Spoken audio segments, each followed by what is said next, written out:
a luxury home in Los Angeles, a global superstar behind the gates. Then, in the middle of a normal Sunday afternoon, gunfire rips through the silence. On March 8, 2026, shots were fired outside Rihanna's Los Angeles area home. Authorities later identified the suspect as 35-year-old Ivana Lisette Ortiz, who was arrested and booked on suspicion of attempted murder. No one was reported injured, but the fact that nobody died is probably the only reason this story isn't being talked about as something even darker. Because this was not some confused person wandering onto a property. This was not a harmless trespassing incident.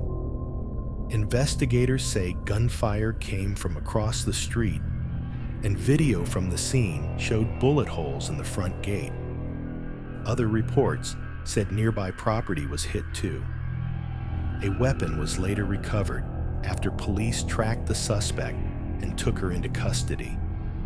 And what makes this case feel so sinister is not just the violence.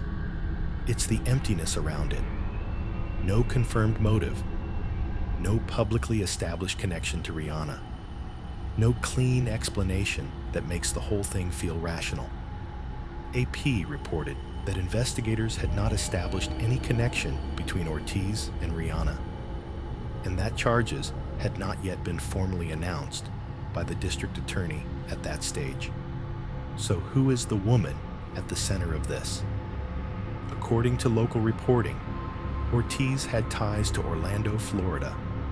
WESH reported court records show Orlando area addresses linked to her, along with a string of prior local cases that paint a picture of someone who had been in repeated conflict with courts and other people long before this shooting ever happened.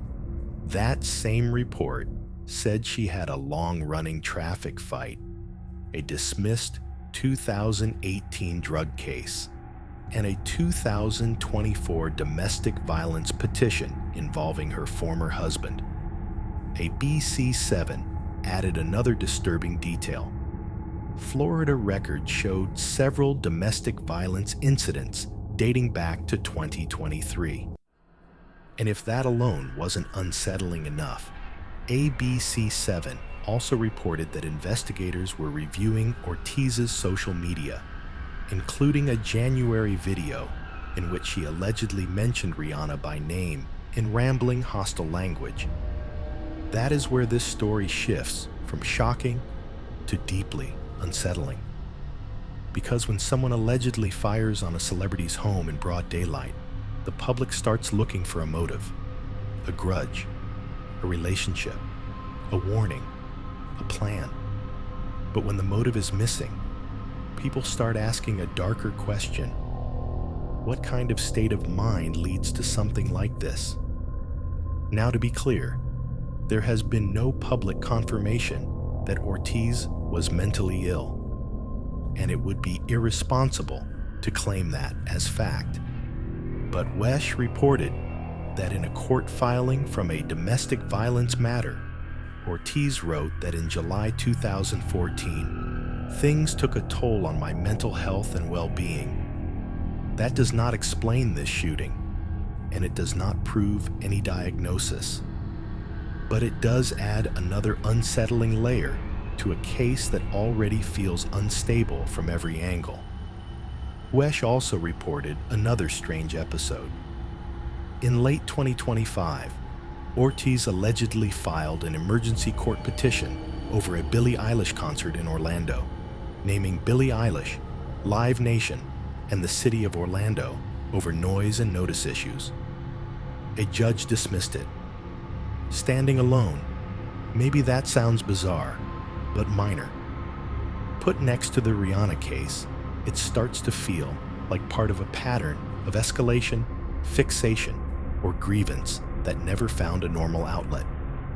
And that is the part that should disturb people, because the scariest stories are not always the ones with the highest body count. Sometimes they are the ones that make you realize how close violence can get to somebody's front door before anyone truly understands what is happening. A woman with a troubled and increasingly strange public trail, a celebrity home, gunfire in daylight, no obvious motive, and a set of actions that feel chaotic, personal, and detached from normal logic all at once. Some reports said Rihanna was home at the time of the shooting. AP said that detail was still unclear in its reporting. Either way, the image is disturbing enough on its own. Bullets striking the gate of a home, tied to one of the most recognizable women in the world, while investigators scramble afterward to figure out whether this was obsession, rage, delusion, or something else entirely. And then there's the aftermath.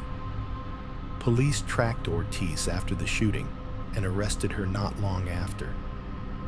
Bail was reported around $10 million to $10.225 million, which tells you how seriously authorities are treating the danger of what happened.